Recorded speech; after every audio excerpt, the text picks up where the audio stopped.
good morning, everybody. We are at Espresso and Exotics over here in Summerlin, and what a lineup of cars we have out here today. And one of the cars that I wanted to show you here this morning, Mike, I've met Mike a couple of times here, and I've seen one of his Lamborghinis, and he brought out another one this morning that's just off the hook. And so I want to show you this beauty and talk with Mike over here. So How you doing? say hi, Mike. Hey, how you doing? Good, good. Okay, so Mike, tell us what this is. Tell us what we got. 2007 LP640 Murcielago, Grigio Telesto, one of 7 made for that year. It's the lowest mileage one in the U.S., just over 3,000 miles. Unbelievable. I acquired the car in 2016, in November of 2016 from an Acura dealer on Harbor Boulevard in Orange County. I traded in a 2011 Superleggera for it, and been happy with it ever since. It's an amazing color, I have to say, and I don't think I've ever seen a Lambo in this color. Yeah, it was.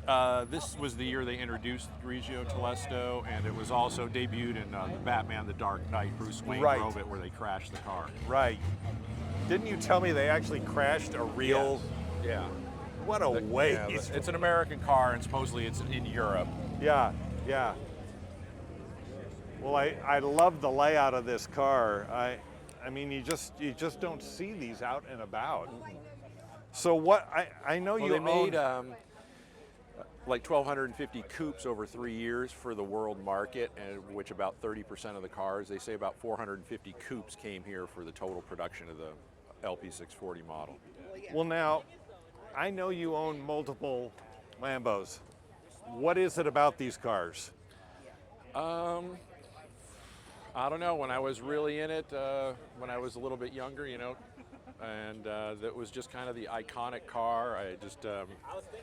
I thought the Aventador really didn't quite do it justice when it came out, and I guess now that I'm older, I guess I'm going older in my cars instead of newer. I guess I'm going backwards. Yeah. So if I don't buy another one of these, I would go Diablo, 2001 Diablo. Okay, all right. 6.0. All right. So that would be the direction. Well, what is it about the older ones? Is it just the style, or? Yeah, it's just kind of iconic.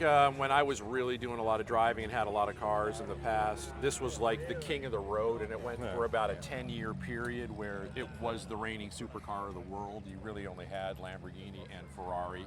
Right. The Gumpert was coming out. You had Aston Martin and a couple of people trying to play in the market, but you didn't have what you have now. Corvette wasn't what it was. You didn't, Right. There just wasn't anything, and this was the car. Period. Yeah. You know what I mean? Yeah. And so it's just, to me, it's iconic. And there's just not a lot of them. It's a low production. They've become highly collectible. Yeah. And I just think there's nothing else that looks like it. Well, that is a fact, and Lamborghini has a long history of the most exotic-looking cars of all. Yeah, and how the bat wings go up. Of Yes, course, the yes. car Murcielago means bat, so the wings go up when 86 degrees ambient temperature, to cool the engine. It's just it's a different ride. Driving a Huracan is. Yeah. This is definitely a different drive. Well, now, if you look back growing up, what was it that got you into cars, generally speaking? I mean, you don't just you don't just change your diapers and all of a sudden you're a Lambo fan. So you had to start somewhere. Actually, I was in business, had a guy almost die in one of my plants, and then they took him away in an ambulance. He had a heart attack and passed away. I'd sold some real estate. My wife was like, and I always said, well, I want to get a car, and my wife was, well, you don't want to wait till you're too old to get in and out of it. Right. And so I thought, well, maybe I'll buy a Porsche. My neighbor across the street bought one like that week. So I said, well, I can't buy a Porsche. Yeah, yeah. So I bought a Ferrari, a 2002 360 Ferrari. We had a driver take us to Newport Beach to pick it up, and we pulled into Phillips Motors, and there was a Gallardo there in Rosso Vic with a red and yellow leather interior. It was the Momo edition that Vic Cullion used to do out of Orange County, and literally it was like seeing tints for the first time. That was it. And that was it. I just 2 weeks later, my brother and I went down to Lamborghini Orange County on a Saturday and drove out in cars, each of us. And Wow. It's been Lamborghini ever since. Well, I can't blame you because, you know, I kind of ended up doing the same thing. Yeah, I kind of understand the whole sports thing. I'm not a big sports guy, but now I get like, oh, if you're a Broncos fan, win or lose, you're always a Broncos fan. Right. This is You're a my Lambo brand. fan. Yeah. That's all it is. There's nothing else.